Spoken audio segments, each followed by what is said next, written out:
করতে হয় আত্মার হামলা। তারপর অফিসে বস ওকে প্রিয়ার থেকে সাবধান থাকতে বলেন, আর বসের উপর জিমে হয় এক মারাত্মক হামলা। মীরা নিজের ঘরে অনন্যাকে দেয় ঘুমের ওষুধ আর নেয় কিছু কাগজে সই। এরপরে প্রিয়ার উপরেও হয় ভয়ানক আত্মার মারাত্মক হামলা।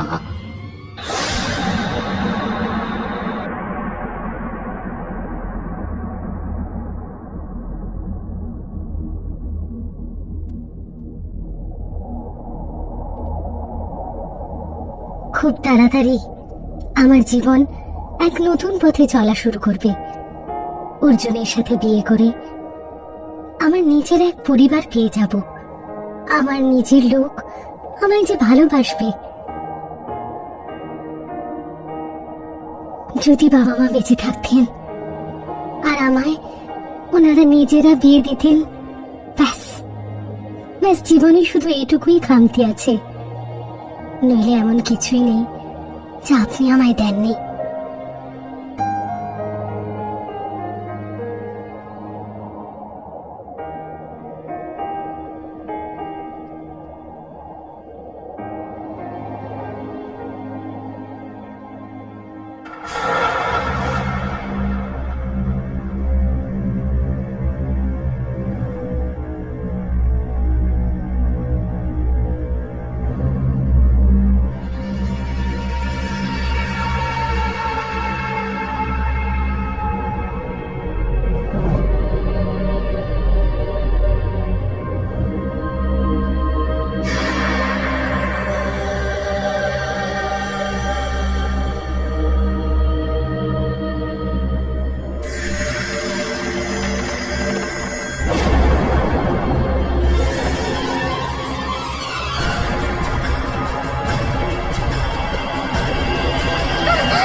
অর্জুন, ফোন ধরো আমার। কোথায় আছো তুমি? ফোন ধরো Arjun. I am sorry Ananya, আমি ভয় পাইয়ে দিইনি তো? না না স্যার, আমি হঠাৎ করলাম। I am fine sir. কোনো ব্যাপার নয়, রিল্যাক্স। আরে এবার তুমি এসব ভয় টয় পাওয়া ছাড়ো। হ্যাঁ, দুদিন বাদে তোমার বিয়ে হতে চলেছে। মুখে এখন শুধু হাসি আর আনন্দ থাকা উচিত। চলো হেসে দেখাও। That's good. দেখো, বিয়ের ভালো খবর তো তুমি আমাকে দিয়ে দিয়েছো, আর বদলে আমিও তোমাকে একটা ভালো খবর দিচ্ছি। এসো, কাম। তোমার ট্র্যাক রেকর্ড দেখে আমরা সবাই খুব খুশি, আর খুব ভালো রিপোর্ট আসছে তোমার সেক্টর থেকে।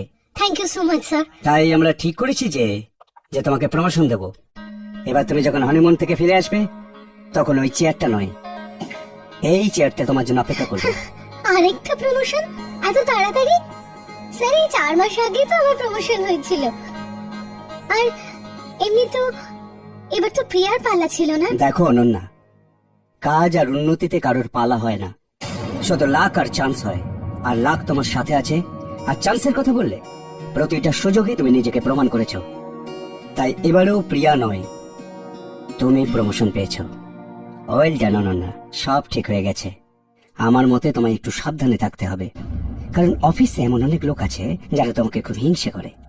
তুমি জানো যে আমি কাদের কথা বলছি। প্রিয়ার থেকে একটু সাবধানে থেকো, ও যা খুশি তাই করতে পারে। ঠিক আছে স্যার, আমি মনে রাখবো। Thank you so much sir. আর বলো, বিয়ের তোড়জোড় কেমন চলছে? তোর জোড়া কি স্যার, কোর্ট ম্যারেজ না, যেতে হবে আর সই করতে হবে, ব্যাস। You are right. Sir excuse me, thank you so much sir. Hello Arjun, কোথায় তুমি? কখন থেকে তোমার ফোন ট্রাই করছি। এক্ষুনি এসে অফিসের কাছে কফি শপে দেখা করো, তাড়াতাড়ি। ও প্রিয়া, আই এম সরি। হ্যাঁ, আমি তাড়াতাড়ি আসছিলাম তো, তাই আমি দেখিনি, এক্সট্রিমলি সরি। তোমাকে এত ক্লান্ত দেখাচ্ছে কেন? সারা রাত ঘুমোওনি নাকি? সবকিছু ঠিক আছে তো? এরকম কোনো ব্যাপার নেই প্রিয়া, সব ঠিক আছে।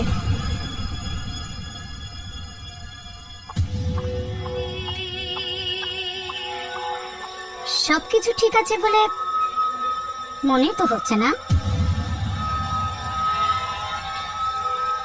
কিছু তো একটা ব্যাপার নিশ্চয়ই আছে।